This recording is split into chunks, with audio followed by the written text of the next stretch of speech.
I'm going to bring in our chief political correspondent, David Akin now. David, you're over there at Rideau Hall. Trudeau highlighted economic growth and dealing with climate change as two of his priorities, but he has an awful lot to tackle and a minority government. What are his chances of success? Well, if he's going to be successful, Trudeau 2.0 is going to have to move a lot faster than Trudeau 1.0. That was a knock on the previous government, that they took 4 years and moved at a leisurely pace, didn't have a lot to show for it at the end. So the key minister to get things done in a minority parliament, you've got to cooperate with other parties, is going to be the government House leader. That's Pablo Rodriguez, also the Quebec lieutenant.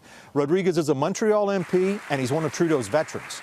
As we work hard for Canadians every single day, we will work hand in hand with all parties in the House, ensuring that we can move forward on priorities that Canadians have and respond to the challenges and opportunities facing us as a country.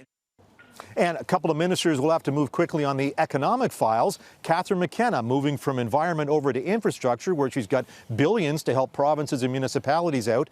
And Melanie Joly, who is now in charge of the 6 regional economic development agencies. She too has $1 billion to help spur economic growth.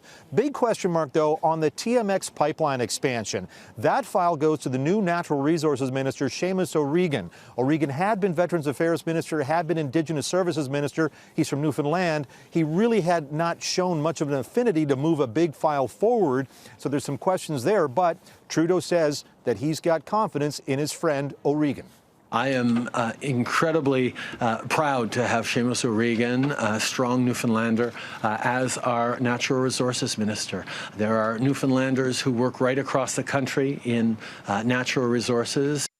David, Chrystia Freeland has been a star performer for Justin Trudeau. A big day for her today. She's taken on some of the toughest files, including NAFTA. She is now the Deputy Prime Minister. What exactly does that job entail, and why did Trudeau move her there?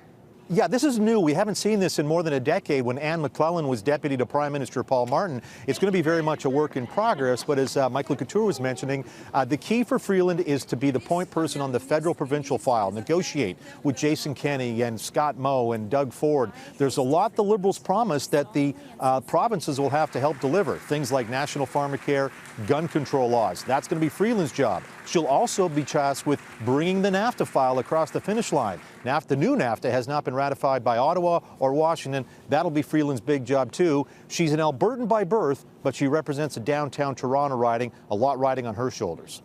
David, some ministers have taken on new portfolios, but other departments that Justin Trudeau created in his first term have disappeared.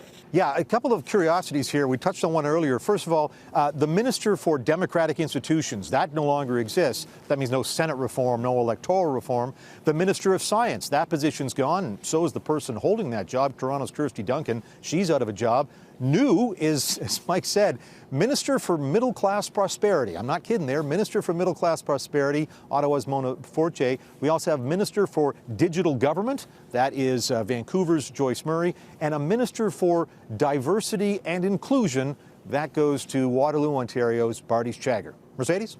There you have it. David Akin outside Rideau Hall. Thank you, David.